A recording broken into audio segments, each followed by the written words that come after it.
असम, आंध्र प्रदेश, पंजाब और गुजरात में कोविड-19 टीकाकरण के लिए 2 दिन का ड्राई रन पिछले दिनों सफलता के साथ पूरा किया गया था। 28 और 29 दिसंबर को 2 दिन का end to end dry run चलाया गया था, जिसके बाद अब सरकार देश भर में कोरोना की वैक्सीनेशन या कहें टीकाकरण के लिए 2 जनवरी को ड्राई रन करने जा रही है।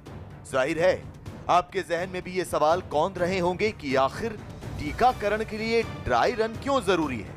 ये ड्राई रन होता क्या है? क्या ड्राई रन से कोरोना को दूर भगाने में आसानी होगी? दरअसल टीकाकरण का काम बिना किसी दिक्कत के पूरा किया जा सके, इसके लिए ड्राई रन में उस प्रक्रिया की प्रैक्टिस की जाती है। इसमें टीकाकरण प्रक्रिया के अलग अलग कामों के लिए टीमों का गठन, डमी लाभार्थी का डेटा अपलोड करना, सेशन साइट बनाना, वैक्सीन आवंटन, टीकाकारों और लाभार्थियों को टीकाकरण की जानकारी देना शामिल रहता है। ड्राई रन में कुछ चुने हुए लोगों को ही शामिल किया जाता है, लेकिन उन्हें वास्तविक वैक्सीन नहीं बल्कि डमी वैक्सीन दी जाती है। ड्राई रन कराने का असली मकसद वैक्सीनेशन के वक्त आने वाली दिक्कतों को जांचना है। इसमें देखा जाएगा कि वैक्सीनेशन प्रोग्राम की प्रक्रिया कैसे काम करती है। यही नहीं, इससे टीकाकरण में शामिल प्रोग्राम मैनेजर का आत्मविश्वास भी बढ़ेगा। तो आपको बता दें कि केंद्र सरकार टीकाकरण के लिए एक्शन मोड में है। सरकार टीकाकरण के लिए 83 करोड़ सिरिंज खरीदने का ऑर्डर भी दे चुकी है। केंद्र सरकार ने वैक्सीनेशन को लेकर सारी तैयारियां पूरी करने के लिए राज्यों को निर्देश दे दिए। ये जरूरी था ड्राई रन, क्योंकि अमेरिका में देखा गया है कि उन्होंने वैक्सीन तो पहुंचा दिया डिपो तक, स्टेट्स तक पहुंच गई, लेकिन वो पहले हफ्ते में उनको 20 मिलियन लोगों को वैक्सीनेट करना था। वो सिर्फ 2 मिलियन ही वैक्सीनेट कर पाए, तो लोगों को पूरी तरह से नहीं कर पाए, क्योंकि उन्होंने ये जो ड्राई रन्स हैं अच्छी तरीके से नहीं किए थे।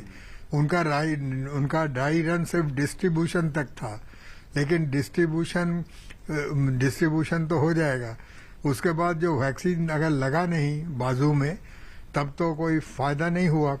तो उन लोगों ने अब हिसाब लगा कि इस तरीके से अगर होगा तो 1.5 साल 2 साल लग जाएंगे 70% कम्युनिटी को वैक्सीनेट करने में। तो इंडिया का ये बड़ा अच्छा कदम है कि उन्होंने ड्राई रन्स किए हैं। प्रधानमंत्री नरेंद्र मोदी ने वैक्सीनेशन यानी टीकाकरण को लेकर जानकारी भी दी।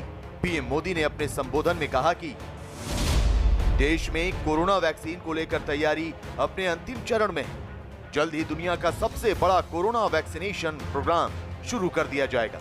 लोगों को वैक्सीन से जुड़ी जानकारी उनके फोन पर ही मिलेगी। कोरोना वैक्सीन से जुड़ी अफवाहों से बचें और किसी भी मैसेज को बिना पुख्ता किए आगे फॉरवर्ड ना करें। वैक्सीन आने के बाद भी सभी को कड़ाई रखनी होगी। साल 2020 में संक्रमण की निराशा थी, चिंताएं थी, चारों तरफ सवालिया निशान थे।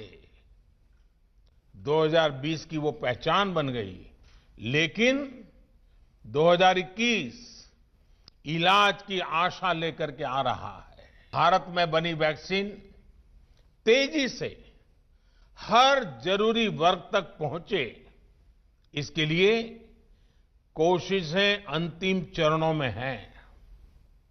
दुनिया का सबसे बड़ा टीकाकरण अभियान चलाने के लिए भारत की तैयारियां जोरों पर है। मैं पहले कहता था, जब तक दवाई नहीं तब तक ढिलाई नहीं, बार बार कहता था। अब दवाई सामने दिख रही है, कुछ ही समय का सवाल है, तो भी मैं कहूंगा, पहले मैं कहता था दवाई नहीं तो ढिलाई नहीं, लेकिन अब मैं फिर से कह रहा हूं, दवाई भी और कड़ाई भी बरतनी है और दवाई भी लेनी है।